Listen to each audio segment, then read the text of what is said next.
Perkenalkan, aku Rosa Putri Almaira. Di video ini, aku akan menjelaskan proyek UAS aku mata kuliah eh, pengolahan informasi berbasis skrip, yaitu membuat web MBKM Kampus Universitas Pembangunan Jaya dari POV mahasiswa dan juga admin. Oke, di sini aku mau jelaskan sistem codingnya dulu.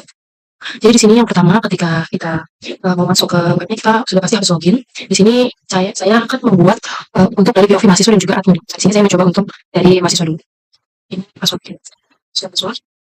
Nah, maka di sini yang muncul adalah tampilan web dari mahasiswa, yang mana pada bagian pendaftaran dan laporan hanya bisa menampilkan hasil dari datanya, tapi tidak bisa code. Lalu di sini saya sebagai admin. Satu, lalu ini passwordnya. Nah, di sini akan masuk ke halaman web untuk untuk admin. Beda kan di sini pendaftarannya berisinya tabel dan bisa diedit. Oke, di sini di sini aku mau menjelaskan running dari ininya dulu aja, dari web, nanti baru aku jelaskan codingannya. Nah, di sini kalau misalkan di tampilan user, nih, pertama kali beranda yang muncul adalah ini, isi dari MBKM. Nah, lalu di atas ini adalah header, yang di bawah footer, yang sebelah kiri ini adalah nav, ini saya bikin section, dan ini itu site. Site di sini saya menggunakan grafik MBKM UPJ yang datanya saya ambil dari web MBKM di UPJ itu yang asli. Lalu kalau di pendaftaran, nah di sini di pendaftaran itu sebagai user atau sebagai mahasiswa kita bisa mengunduh file. Nah, filenya udah otomatis diunduh di sini from daftar MBKM. Lalu untuk unggah file, di sini kita bisa masukkan nama kita. Contoh nama saya Rosa Almaira. Lalu choose file, di sini saya mau choose ini aja deh yang tadi saya download. Lalu saya unggah. Nah, di sini akan muncul notif pendaftaran berhasil. Oke. Lalu di sini ada laporan. Laporan di sini sebagai mahasiswa itu cuma bisa mendownload mengunduh filenya karena dia hanya bertugas menerima, tidak bisa mengedit, tidak bisa menghapus. Nah, di sini coba kita download. Sudah berhasil, dan ini berhasil. Langsung masuk. Lalu di sini profile. Profile ini isinya adalah akun mahasiswa ceritanya ya. Dan ini adalah tentang membuat itu saya sendiri.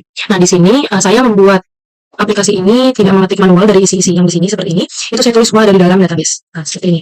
Database saya ini ada namanya, saya pakai database UAS PGS. Di sini ada footer, grafik MBKM tadi untuk ke site, juga laporan mahasiswa dan lain-lain. Di sini saya ambil data itu pure dari database, jadi nggak ada yang diketik manual. Nah, lalu di sini adalah POV. Saya menjelaskan POV dari admin. Nah, untuk POV dari admin sendiri tampilannya masih sama ya. Ini footer, ini header, dan lain-lain. Nanti saya akan jelaskan untuk responsif di tab, tablet dan juga di smartphone. Nah, di sini untuk tampilan beranda seperti biasa. Nah, ini perbedaannya. Ketika di admin, ketika POV dari admin, maka dia dapat edit. Tapi di sini file pendaftaran itu kan udah ada nih di database. Nah, di sini cuma bisa ngedit dan hapus, nggak bisa nambah karena emang udah template dari sana gitu kan. Nah, terus kalau data pendaftaran, maksudnya ini data pendaftar, kita refresh. Nah, nambah ya tadi yang saya buat Rosa Almaira. Nah, kenapa di sini nggak bisa kita create data cuma bisa menghapus? Karena emang pendaftaran ini kan yang buat mahasiswa. Jadi admin ini tuh saya di sini bikin nggak berhak untuk menghapus karena mahasiswa kan udah daftar, masih kita hapus gitu. Nah, lalu untuk file, masih kita nggak bisa diedit, tapi kalau dihapus bisa karena kan data itu berdasarkan dari mahasiswa sendiri yang buat. Lalu untuk validasi. Nah, di sini validasi itu oke nih. Kan muncul nih data nama siapa-siapa. Saya ambil ini dari data tadi pendaftar. Dari data pendaftar ini, jadi masuk ke dalam tabel ini juga. Tapi statusnya di sini bukan untuk hapus, cuma ACC ataupun tolak. Contoh, ini kan John Coffee itu belum divalidasi. Saya coba untuk ACC. Ya, oke. Kita lihat lagi. Aksinya diterima. Coba kita cek di database. Ke data pendaftaran. Berhasil. Statusnya diterima. Lalu untuk ini laporan dan hasil. Laporan dan hasil ini adalah admin ini bisa membuat admin ini bertugas itu mengupload file laporan yang bisa diunduh oleh mahasiswa untuk contohnya untuk bisa dilapor ke BP untuk apa namanya? Untuk dispensasi dan juga bisa untuk untuk klaim poin JSDP. Nah, di sini untuk filenya hanya bisa dihapus tapi tidak bisa diedit karena ini itu kayak template-nya gitu, ada template. Nah, di sini saya coba untuk menambah file. Nah, di sini saya lupa saya ganti. Ini filenya misal nama filenya MBKM Desa yang kemarin baru ada desa contohnya. File MBKM Desa misal ini deskripsinya, choose file. Di sini saya pilih filenya misal surat laporan hasil kegiatan MBKM 1 aja nih, surat laporan buat laporan. Oke, file laporan berhasil ditambahkan. Di sini masuk di tabel dari tampilan admin, kita coba lihat di tabel di mahasiswa hasil. Maka setelah muncul file ini button, ketika kita klik dia akan mendownload seperti itu. Lalu di sini untuk data mahasiswa kita bisa klik di sini create, edit, dan juga delete. Coba di sini saya mau buat 39 Raihan Dimas Nino, prodinya sistem informasi, ada. Kita lihat. Nah, datanya masuk, coba kita edit. Kalau diedit dia ada di sini, coba prodinya kita ganti jadi informatika. update data, kita lihat hasilnya. Berhasil, kita coba hapus. Oke, sudah berhasil teman-teman. Profil juga masih sama, tentang pembuat juga masih sama. Nah, untuk hasil running ini sudah berhasil. Di sini saya mau menjelaskan tentang decodingannya. Ini adalah untuk login PHP. Nah, di sini saya untuk mengatur tadi login, untuk mengatur password dan username-nya saya langsung coding di sini, bukan di database. Lalu di sini itu untuk verifikasi dia sebagai mahasiswa. Kalau misalkan saya tulisnya username-nya MHE1, maka dia akan tampil ke user PHP di sini. Nah, ketika saya username-nya di sini, nah yang kedua kan ini untuk admin. Ketika saya username-nya admin 1, maka dia akan ke admin PHP, halamannya beda gitu. Nah, ini untuk menampilkan username atau password sama. Nah, di sini untuk login PHP-nya saya buat tampilannya itu beda, dia nggak bareng di itu namanya. Nah, di sini saya buat tampilan HTML-nya itu bukan di halaman yang tadi saya buat sebelumnya, tapi di sini saya buat sendiri dipisah karena biar kayak kosong aja. Ini CSS-nya, ini untuk kontainernya. Nah, di sini lalu saya jelaskan untuk user PHP, tampilan web dari user. Ini ada koneksi, terus juga include-nya mana aja. Ini ada eksekusi query, mengambil data dari tabel-tabel mana. Ini untuk eksekusi query, ini untuk cek-cek error, ini untuk root. Nah, di sini adalah tampilan utamanya. Ini ada tampilan utamanya. Ya, pokoknya settingannya. Dan di sini ada body. Nah, body itu ini. Body itu ini keseluruhannya. Ini ada header. Header itu di sini itu kan saya tidak saya tidak menulis isi dari headernya itu di codingan, tapi saya ambilnya dari database. Nah, ini saya gambarnya ada di aset. Terus untuk filenya saya ambil di sini. Mana ya? Udah. Nah, ini kan body. Lalu di sini ada nav. Nah, nav ini isinya itu adalah yang di samping kiri sini. Yang kalau dipencet kenapa ini one click, karena dia kalau dipencet nanti akan tampil ke ini ID-nya Beranda, ke Beranda. Beranda ini dapatnya dari mana? Dari ini, div ID, Beranda pendaftaran. Nah, ini adalah teksnya yang muncul. Kalau ini ID-nya. Nah, ini untuk codingan Beranda. Beranda, Merdeka Belajar. Nah, untuk Beranda di sini, tapi aku nggak buat dari database, aku buat langsung di sini karena emang di sini itu aja. Dia kayak nggak mungkin diganti gitu loh. Jadi emang bukan seharusnya data yang bisa dikeruk. Tuh. Nah, ini pendaftaran. Kalau dari ini kan aktifnya dari user PHP. Kalau pendaftaran di sini cuma ada unduh. Terus kalau misalkan unggah ada dari mana gitu. Nah, di sini untuk laporan juga ini cuma bisa ini untuk laporan. Kalau untuk profile tadi sudah. Nah, dia kan cuma dikit ya di sini tampilannya ya. Jadi udah kayak gini aja. Nah, ini untuk admin PHP. Sama tadi kita pakai koneksi, dia terkoneksi terus terima kasih juga. Nah, ini untuk panggilan tabel-tabelnya. Diambilnya berdasarkan apa? Ini untuk query, ini untuk untuk ambil mahasiswa, grup dan segala macam. Ini untuk tampilan keseluruhan ya. Nah, di sini untuk header masih sama kayak tadi, bedanya di sini, di nav udah mulai beda. Di sini saya ada tambahkan validasi, yang dimana tugas validasi ini untuk kayak dari admin itu buat kayak, oke ini orang udah di ACC gitu. Nah, lalu untuk beranda masih sama, cuma di ini udah masuk section ya. Pendaftaran, di sini pendaftaran itu bedanya admin sama ikat ya. Oh, kalau admin munculnya tabel. Ya, kalau tadi di user itu cuma muncul button yang bisa diunduh. Tuh. Di sini untuk mengambil. Nah, di sini kalau yang tabel ini di atas ini pendaftaran, aku ambil di database itu pendaftaran files tabelnya, nama tabelnya. Oke. Dan di sini sebetulnya sebenarnya belum habis ya. Di sini untuk data pendaftaran itu pakai dari tabel pendaftaran. Beda sama yang tadi. Ini untuk from editnya. Di sini ada validasi dan segala macam dari. Nah, validasi juga saya ambil dari pendaftaran. Di sini untuk ACC tolak dan segala macam. Tampilan masih sama ya sebenarnya ya, template. Nah, ini untuk koneksi PHP-nya, kita pakai database USBBS. Nah, ini pendaftaran PHP ini itu adalah codingan untuk action. Jadi maksudnya kayak, kalau tadi kan dia untuk tampilan layout-nya. Nah, ini tampilan di webnya. Nah, ini tuh untuk ngatur kayak tampilan itu gimana. Dari tampilan itu bakal gimana. Itu kayak untuk create kayak gitu sebenarnya.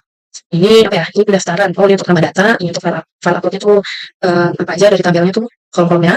Lalu di sini lokasi simpan filenya. Kalau misalkan kita upload, di situ foldernya di folder upload. Nah, di sini ada folder upload. Ini adalah data-data yang memang udah upload. Gitu. Nah, ini juga aset tuh untuk logo dan segala macam ya guys, aku buatnya di sini.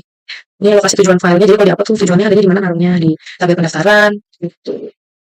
Nah, ini adalah ketika pendaftaran berhasil akan kembali ke user PHP dari pendaftaran, karena yang daftar kalau untuk form ini pasti user. Ini untuk hapus data dan biasalah kalau hapus data ya, dari form where ID-nya gitu. Nah, ini untuk validasi, di sini validasi mahasiswa yang dilakukan oleh admin, ada pakai koneksi. Nah, ini untuk memanggil ID-nya si ACC ini. Tuh. Nah, ini update status pendaftaran. Pakainya query update dari tabel pendaftaran set status diterima. Jadi kalau misalkan dia diterima kalau dari ACC. Nah, kalau ini pakai tolak ID berarti dia semisal menerima sinyal kayak kalau datanya ditolak. Nah, maka query-nya update pendaftaran set status ditolak. Itu guys. Nah, kenapa bisa tahu ditolak, diterima dan data belum divalidasi? Itu saya atur di ini, di database pendaftaran seperti extractor-nya status. Salah di sini. Bagaimana ya? Ya di sini. defaultnya itu belum divalidasi, tapi nanti bisa dipilih dari kode ya. Kayak emang ada opsi pilihannya itu ditolak, diterima, atau tadi yang default. Lalu di sini saya mau menjelaskan tentang laporan. Nah, laporan di sini tuh untuk apa sih? Laporan di sini tuh untuk ini, untuk tambah laporan. Misal admin mau nambahin laporan untuk mahasiswa itu. Lalu di sini untuk hapus laporannya. Coba di sini saya coba hapusnya, saya belum coba hapus. Oke, data berhasil dihapus. Kali plus. Hilang ya guys, berarti berhasil. Nah, di sini pakainya hapus ID tadi sama pakainya hapus ID. Lalu select path file from laporan. Di sini pakai apa namanya? Memanggilnya itu pakainya path file. Terus juga app. Lalu pakai ID. Hapus seperti biasa untuk create ya seperti biasa ya. Request method, save file, terus filenya upload untuk naruh directory tujuannya di mana. Terus tuh deskripsi, insert ini untuk query-nya, insert info bla bla bla. Nah, di sini untuk mahasiswa itu untuk apa sih? Nah, kalau mahasiswa di sini adalah untuk ini. Template ya sebenarnya guys, kalau waktunya mepet nih, gitu kan. Nah, ini adalah style CSS saya, baik banget emang. Oh iya, saya di sini belum menjelaskan dia apa namanya? Responsif. Saya jelaskan. Nah, di sini saya mau coba untuk buat jadi responsif. Ya, dia responsif atau enggak? Responsif ini. Udah ya. Nah, bisa nih. Nah, kita 100% dulu. 70% aja deh. Oke, ini adalah untuk tampilan tablet landscape ya guys. Ini adalah beranda sesuai dengan soal ya. Header di atas, footer di bawah, saya di sini bisa. Beranda, pendaftaran, validasi, laporan hasil, data mahasiswa, profil tentang pembuat.